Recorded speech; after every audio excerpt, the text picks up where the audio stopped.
Cuando piensas en tácticas de fútbol de los últimos 20 años, estas son las imágenes que probablemente te vienen a la mente. Sin embargo, ¿qué pasaría si retrocedemos el reloj casi 170 años? Ahora mira estos.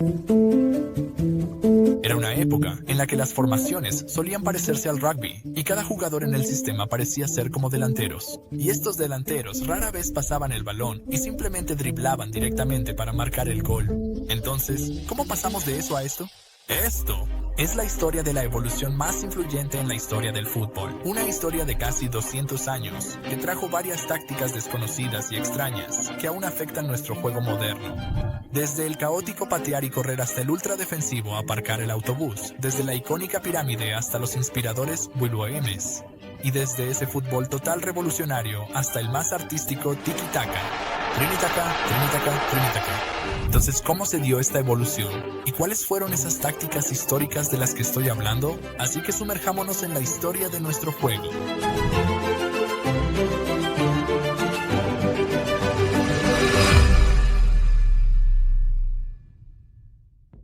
Antes de sumergirnos en la historia, permítanme presentar al patrocinador que hizo posible todo este video. A medida que el fútbol se convierte en un juego mental que antes, los jugadores deben mejorar decisiones e inteligencia para ser futbolistas completos hoy.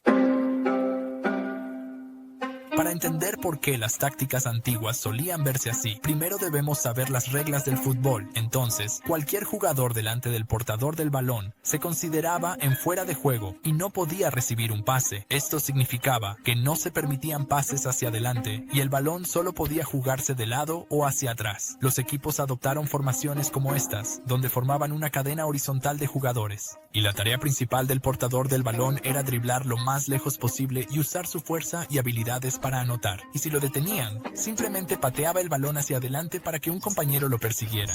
Así que en este punto, pasar el balón no era algo común en el fútbol, y era más como una guerra individual, con entradas bruscas viniendo de todos lados. Pero en 1872 ocurrió algo inusual.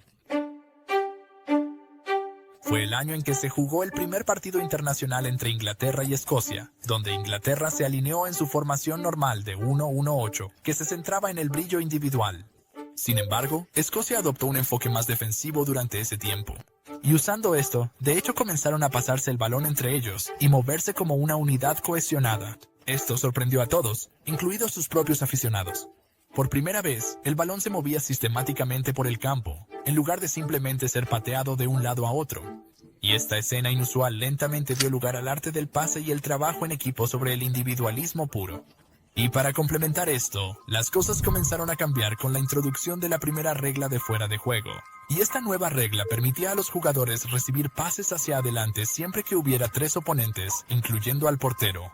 Esto aumentó la importancia del pase, y los equipos crearon sistemas más equilibrados, centrados en el control del mediocampo. Así que el sistema luego se convirtió en pirámide, donde un delantero bajaba al medio y actuaba como un todoterreno, que no solo daba pases, sino que también marcaba goles, además de defender cuando era necesario. Entonces, por el medio flexible, esto dio la libertad a los delanteros para enfocarse en marcar goles, mientras que ambos defensores podían concentrarse en proteger la portería. Al observar los sistemas anteriores, se requería que cada jugador realizara todas las tareas, lo que agotaba sus energías y resultaba en juegos sin goles con frecuencia. Sin embargo, con el tiempo, debido a la posición estática de los delanteros y defensores, la pirámide se volvió demasiado predecible y rígida, así que alguien tenía que idear una solución más flexible. Y aquí es donde este hombre, Jimmy Hogan, intervino y propuso la idea, que, al igual que los centrocampistas, ¿por qué no hacer que los delanteros sean flexibles y que realicen movimientos de ida y vuelta? Como resultado, en lugar de estar en una posición rígida, permitió que los delanteros se movieran por el campo y apuntaran a los espacios entre la formación del oponente. Esto hizo que la pirámide fuera más flexible e impredecible, ya que obliga a los defensores del oponente a salir de sus posiciones zonales y dejar espacio detrás para que otros lo aprovechen. Entonces, inspirándose en él, muchos equipos legendarios como el Wunder Team de Austria y el equipo dorado de Hungría lograron el mayor éxito en escenarios globales, y a medida que más equipos comenzaron a dominar los juegos a través del pase y aprovechando la sobrecarga ofensiva de la pirámide, desafortunadamente, hubo menos evolución en las tácticas defensivas. Por lo tanto, eran necesarias reglas para hacer el juego más equilibrado e igualitario. En 1925, la nueva regla del fuera de juego permitía estar en posición correcta con solo 2 oponentes frente a él. Esta regla impactó enormemente el juego y las cosas comenzaron a cambiar muy rápido. Los sistemas más antiguos parecían vulnerables, y los equipos tenían prisa por adoptar una forma más equilibrada defensivamente. En Inglaterra, para contrarrestar esta nueva regla, el entrenador del Arsenal, Herbert Chapman, reformuló la antigua pirámide, donde movió a sus 2 defensores más profundos hacia los lados y transformó a su centrocampista central en un tercer defensa central, que también puede unirse al mediocampo, muy parecido a como Pep utilizó a John Stones en el Man City. Cuando conectas a estos jugadores más profundos con una línea, forma una figura en forma de M. Sin embargo, con el todoterreno de múltiples habilidades ahora convertido en defensor, había una falta de creatividad en el mediocampo. Para resolver esto, de los 5 atacantes, Chapman también movió a sus 2 interiores hacia el mediocampo y los convirtió en los principales creadores de juego. Esto dio lugar a la formación WM, una forma que introdujo el prototipo temprano de los modernos números 10 y los dobles pivotes. Y cuando observas esto de cerca, proporciona un equilibrio perfecto con 5 atacantes y 5 defensores. Y cuando juegas esto contra una pirámide, los 4 centrocampistas crean un patrón en forma de caja y superan fácilmente en número a sus 3 centrocampistas. E incluso Pep Guardiola adoptó algunos aspectos de esto, utilizando laterales invertidos o centrales avanzados dentro de su 4-3-3. Esto le ayudó a aprovechar la ventaja del mediocampo en caja, mientras aún mantenía la amplitud con los extremos. Y como resultado, desde mediados de los años 20 hasta principios de los 50, el WM comenzó a ganar popularidad en todo el mundo, como un nuevo modelo para contrarrestar la regla del fuera de juego. Y viendo su popularidad, comenzaron a surgir nuevas variaciones para enfrentar su dominante mediocampo en caja. Así que en los años 30, el entrenador italiano Vittorio Pozzo tuvo la idea de por qué no invertir la M del sistema WM y eventualmente crear una forma de WB. Y cuando comparas esta forma con el WM, sobrecarga la línea media y puede enfrentar su mediocampo en caja. Y curiosamente, cuando vuelves a mirar esta forma, claramente se asemeja mucho a la estructura moderna del 4-3-3, pero con posiciones más antiguas. Así que en este punto, el WMS y el WW comenzaron a extenderse por todo el panorama futbolístico. Y para la década de 1950, más y más equipos comenzaron a dar igual importancia al lado defensivo del juego, lo que eventualmente llevó a que un mediocampista más se uniera a la defensa y diera lugar a la línea de 4 defensores, y con una forma defensiva fuerte, luego evolucionó hacia el icónico sistema 4-2-4. Y este mismo sistema fue la parte destacada de la increíble dominación de Brasil en las Copas del Mundo desde los años 50 hasta los 70. Y cuando observas esta formación de cerca, la presencia de una fuerte línea de 4 defensores permitía a los delanteros concentrarse completamente en atacar a los oponentes sin preocuparse por la defensa. Y los 2 mediocampistas centrales eran como los apoyos adicionales que podían avanzar para crear un ataque de 6 hombres o retroceder para formar una defensa de 6 hombres. Esto proporcionaba un equilibrio perfecto en ambas áreas. Sin embargo, al hacerlo, a menudo dejaba este lado particular vacío, así que para contrarrestar este vacío, tomando inspiración de las posiciones fluidas de Jimmy Hogan, el 4-2-4 de Brasil era más como una estructura asimétrica donde ocurrían muchas rotaciones posicionales. Por ejemplo, en cualquier momento, un jugador podía retroceder para atraer a los defensores, mientras otro hacía una carrera hacia adelante para explotar el espacio desocupado. Así que estas rotaciones e intercambios aleatorios hacían casi imposible para las defensas rivales predecir sus movimientos. Y como resultado, esta imprevisibilidad hizo que Brasil fuera casi imparable durante esa época, destruyendo a cada oponente en su camino hacia ganar la Copa del Mundo.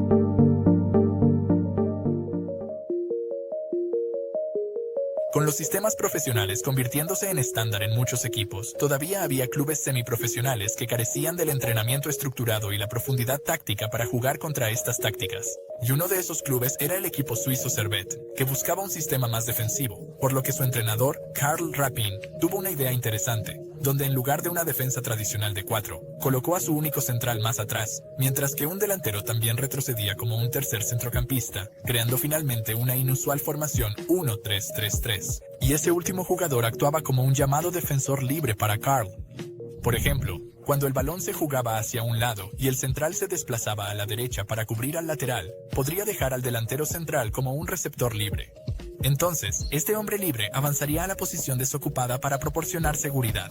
Esto es como aplicar una cadena de seguridad en una puerta. Así que, con la presencia de un defensor extra, combinado con 3 líneas compactas, podría frustrar a los equipos con mentalidad ofensiva para descomponerlos. Y como resultado, Karl logró grandes resultados con su club y más tarde fue nombrado entrenador nacional de Suiza, donde replicó este éxito en el escenario internacional. Y después de ver su éxito, el estilo se volvió extremadamente popular entre sus vecinos del sur, Italia, donde incluso lo llamaron catenaccio, que significa la cadena de la puerta.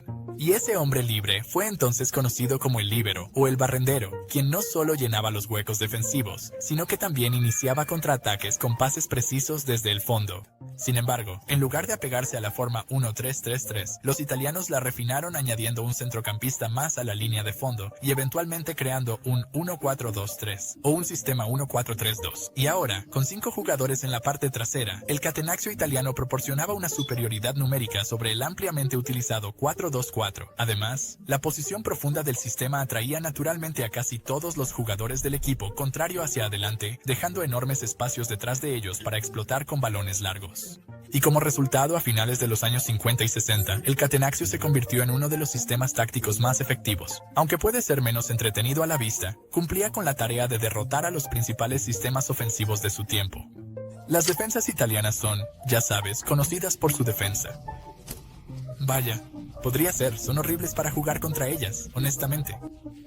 Sin embargo, desde principios de los años 70, de repente la tendencia volvió hacia el fútbol ofensivo, ya que fue el auge de una de las tácticas más influyentes en la historia del fútbol. Muchos creen que Johan Cruyff fue el creador del fútbol total, pero en realidad fue su entrenador en el Ajax, Rinus Michels, quien llevó este estilo a la atención en los años 70.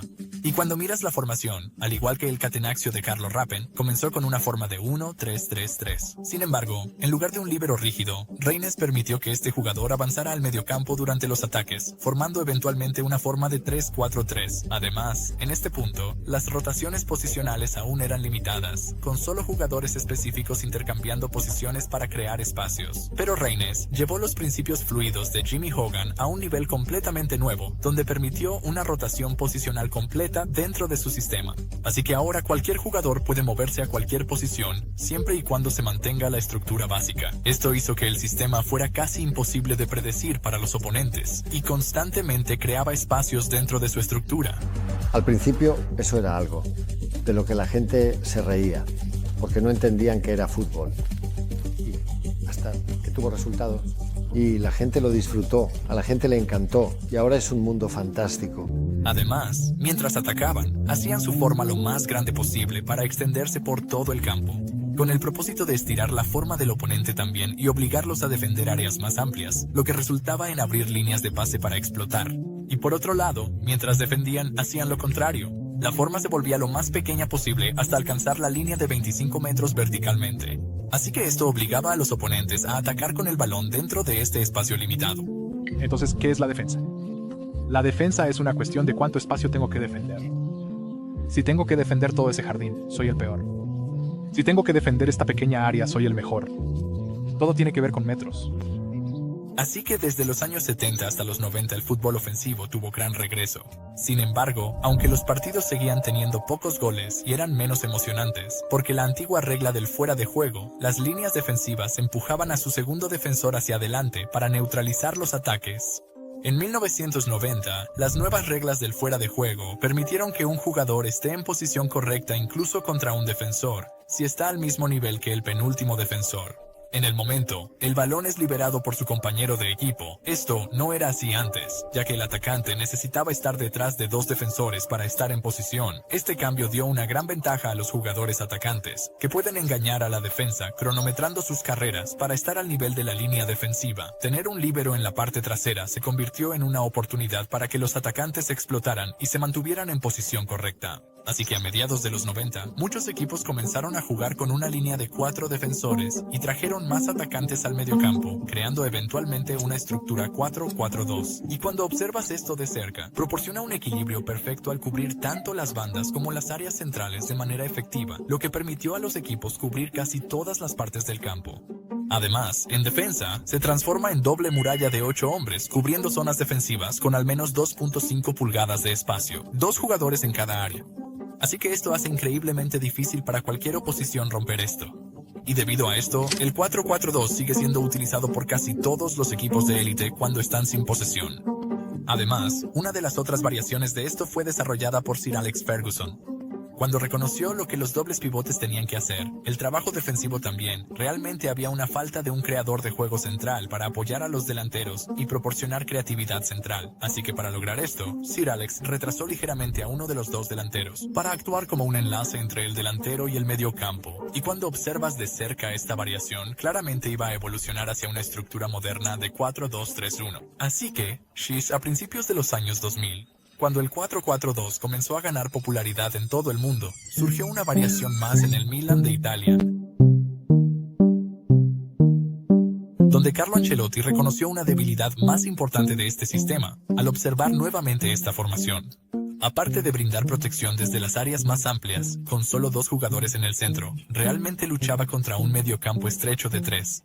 Además, debido a su planitud y al número limitado de líneas, se volvió difícil mantener una proximidad cercana entre sí todo el tiempo, y puede resultar en dejar espacios entre las líneas para que los oponentes los aprovechen. Así que, para resolver estos problemas, el diamante tenía que llegar. Entonces, Ancelotti ajustó el pivote horizontal en dirección vertical, con el de arriba convirtiéndose en el creador de juego central, y en lugar de tener mediocampistas amplios, los llamó a invertirse hacia el centro. Esto dio lugar al 4-4-2 en diamante. Así que, ahora, con un mediocampo de 4 y líneas verticales más definidas, el diamante abordó efectivamente los principales problemas del sistema 4-4-2 y ayudó a Ancelotti a dominar a principios de los 2000 con el AC Milan al alcanzar múltiples finales de la Liga de Campeones. Además, el mismo mediocampo en diamante le ayudó más tarde a asegurar la reciente Liga de Campeones con el Real Madrid. Escuchen esta atmósfera. ¡Hola! ¡Madrid! Y nada más. Sin embargo, cuando observas de cerca el diamante como un crítico, existía un elefante en la sala. Entonces, Ancelotti modificó aún más el diamante en un árbol de Navidad, donde movió a uno de los 2 delanteros a la posición de número 10 y extendió al centrocampista más hacia los lados para dar una mejor cobertura de las bandas. Y cuando observas con una lente creativa, visualmente se asemejaba a la forma de un árbol, así que le proporcionó algo de amplitud desde los centrocampistas exteriores, mientras fortalecía aún más el centro del campo con 5 jugadores. Y con un centro del campo tan fuerte, el equipo no solo controlaba las zonas centrales, sino que también creaba numerosas opciones de pase en triángulo que facilitaban el lanzamiento de contraataques. Sin embargo, la razón por la que esta formación no ha sido ampliamente adoptada en tiempos modernos, en realidad radica en sus limitaciones, dado que la falta de números en ataque y la adecuada amplitud al frente hace que sea difícil estirar la defensa del oponente. Como resultado, coloca más presión sobre los delanteros y los números 10 para romper las sobrecargas defensivas y marcar goles. Hablando de sobrecargas, alrededor de la misma época, un emergente entrenador portugués estaba a punto de introducir un sistema táctico, un sistema que te recordaría la forma antigua de Inglaterra y Escocia, pero con un ángulo invertido. Así que este es el momento de subirse a un autobús.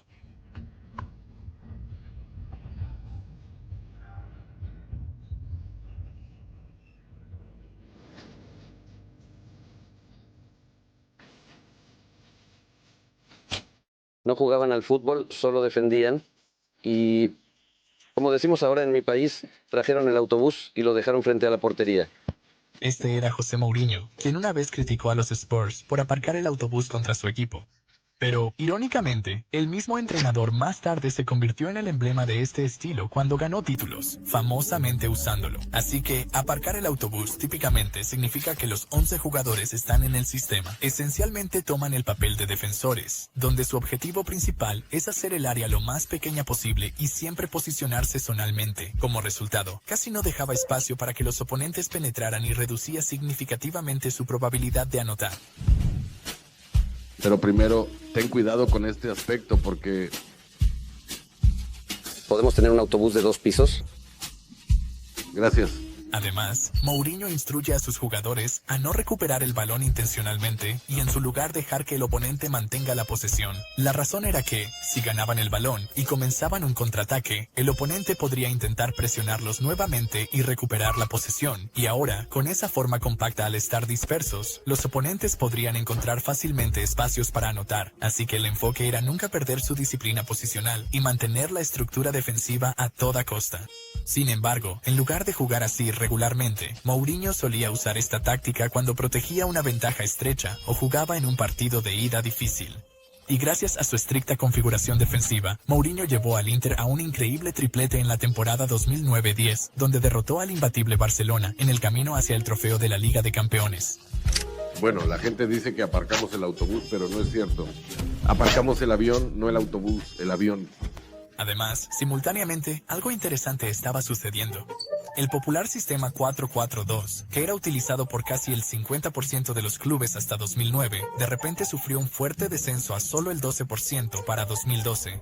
Este es el auge del 4-3-3 y el tiki-taka. Para la década de 2010, hubo un aumento significativo en los extremos centradores, delanteros internos para marcar directamente.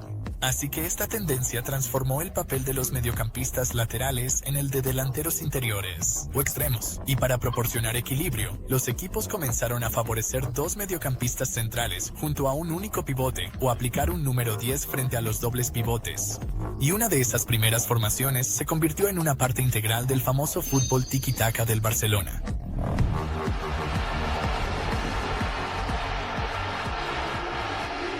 Un sistema que fue originalmente adaptado del fútbol total, eventualmente evolucionó desde Johan Cruyff, Louis van Gaal, Frank Rijkaard y finalmente hasta Pep Guardiola. Y cuando piensas en el tiki-taka, lo primero que viene a la mente son los pases constantes entre los jugadores. Sin embargo, en realidad, el tiki-taka no se trataba solo de pases interminables, también consistía en realizar movimientos constantes y predefinidos que daban a esos pases un propósito claro. Y para asegurar esto, Pep solía dividir el campo en múltiples zonas, donde estableció una regla de que solo 2 jugadores podían ocupar la misma línea vertical y 3 jugadores podían compartir una línea horizontal. Y para fijar este concepto en la mente de sus jugadores, llegó al punto de pintar el campo de entrenamiento del Barcelona, con estas zonas, donde intentaba que sus jugadores practicaran constantemente hasta que sus movimientos y juego posicional se volvieran naturales. Como resultado, cuando se mueven constantemente a estas zonas, se crean múltiples opciones de pase para que el portador del balón pueda realizar pases hacia adelante y manipular la forma del oponente en todo momento. Con cada sistema vienen debilidades, y una de las razones por las cuales el tiki-taka no es ampliamente utilizado por la mayoría de los equipos es la demanda de jugadores técnicamente hábiles que puedan prosperar en este estilo. Y afortunadamente para Pep, en ese mismo momento, la Academia La Masia de Barcelona produjo una generación de talentos de clase mundial que se adaptaba perfectamente a este sistema. Además, sin un entrenamiento perfecto y experiencia, el tiki-taka puede volverse fácilmente predecible y aburrido. Al mismo tiempo, puede ser vulnerable contra sistemas de alta presión y perder la posesión en zonas peligrosas. Hablando de sistemas, en 2010, los avances en tecnologías de acondicionamiento físico y métodos de entrenamiento elevaron las habilidades de los jugadores. El fútbol se volvió más rápido, más intenso y físicamente exigente. Ahora es momento de dirigirnos a Alemania, donde la popularidad del fútbol heavy metal apenas comenzaba. Tener el balón, jugar al fútbol, todos los pases y es como una orquesta. Suerte. Me gusta me gusta más el heavy metal. Mientras que la mayoría de los equipos en este punto aplicaban alta presión para recuperar el balón y mantener largas posesiones, el heavy metal es completamente opuesto al tiki-taka, que simplemente no se preocupa por mantener la posesión. Como sugiere el nombre, es un tipo de música que está en tu cara, extremadamente brutal, pero emocionante, donde después de perder el balón, inmediatamente aplican una alta presión sobre los oponentes para recuperar el balón. Y después de ganar, en lugar de pasarlo, inmediatamente inician contraataques rápidos con el objetivo de solo marcar. El propósito era cuando el oponente acaba de recuperar el balón de ti y está tratando de contraatacar. Este es el estado más vulnerable para ellos, ya que no han pasado a su forma de ataque. Así que el portador del balón todavía está buscando opciones de pase. Así que cuanto antes un equipo tienda a presionar e intentar recuperar el balón, mejor será la oportunidad para ellos de contraatacar con más jugadores y marcar inmediatamente. Y el contrapressing hace exactamente lo mismo. Así que recuperas el balón en una zona alta del campo y estás cerca de la portería. Así que la mayoría de las veces estás a solo un pase de una muy buena oportunidad. Con más presión, al portador se dejan grandes espacios detrás de la presión, vulnerable a contras si se rompe. Para mitigar el riesgo, algunos equipos usan una versión ligera, donde 1 o 2 presionan, mientras otros cubren pases.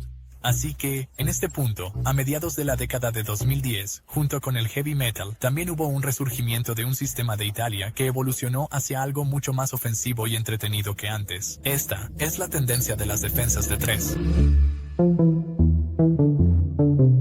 Cuando miras el antiguo sistema del Catenaccio, con su defensor libre en la parte trasera, era más una táctica defensiva.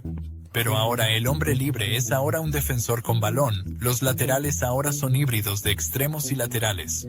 Esto transformó el Catenaccio en una forma más equilibrada de 3-5-2, que fue desarrollada originalmente por el entrenador argentino Carlos Bilardo en los años 80. Sin embargo, en tiempos recientes, fue Antonio Conte quien logró un gran éxito con el sistema tanto en la Serie A como en la Premier League. A diferencia del sistema anterior, con 3 defensores propiamente dichos, los laterales son libres de avanzar hacia adelante para actuar como extremos, y debido a que ellos proporcionan la amplitud, los centrocampistas y delanteros pueden concentrarse completamente en dominar las áreas centrales, creando superioridades numéricas. Además, al defender, puede transformarse fácilmente en un compacto 5-3-2. Así que, la versión moderna del Catenaccio no solo estabiliza las defensas, sino que también convierte a los equipos en unidades de ataque peligrosas, con cada zona del campo ocupada por jugadores. Pero ¿qué pasa si añadimos el fútbol total a esto y lo llevamos a niveles extremos? Esto fue exactamente lo que hicieron Chris Wilder del Sheffield United y Inzaghi del Inter.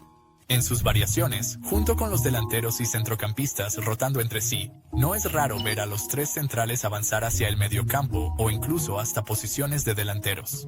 Así que esta característica adicional lo hizo extremadamente difícil para los oponentes y confunde sus marcas estructuradas. Sin embargo, al igual que el 4-4-2 tiene la misma debilidad. Como observarás, los centrocampistas centrales a menudo funcionan como jugadores de área a área que deben mantener el equilibrio entre ataque y defensa. Como resultado, hay una falta de un creador de juego central dedicado, que pueda conectar los dos lados y proporcionar creatividad. Así que este problema llevó a 2 delanteros y centrocampistas a ser creadores de juego, creando una nueva variación del 3-5-2. Este cambio dio la conexión central necesaria entre el mediocampo y el ataque, y permitió que los dobles pivotes se enfocaran en defender y crear una segunda muralla antes de la línea defensiva. Además, por la flexibilidad de estos creadores, también pueden retroceder y dominar el mediocampo con una forma de caja de 4 hombres. Sin embargo, al defender contraataques, a veces a los creadores de juego les cuesta retroceder rápido. Esto puede dejar a los dobles pivotes expuestos y fácilmente superados en número por la oposición. Por lo tanto, estas 2 posiciones y los carrileros requieren tener una resistencia excepcional y alta labor para moverse arriba y abajo por los canales con un tiempo preciso. Sin embargo, incluso con sus complejidades, gracias a las implementaciones exitosas por equipos como Leverkusen y Sporting, el 3-43 y sus variaciones han visto un aumento en popularidad en los últimos años. Así que en este punto, cuando damos un paso atrás y observamos la evolución de las tácticas en su conjunto, claramente pasó de un estilo ultraofensivo al principio, y luego de repente se volvió defensivo en el medio, y ahora ha entendido la importancia de tener un equilibrio entre los dos, y eventualmente, mirando hacia el futuro, las formaciones y posiciones pueden volverse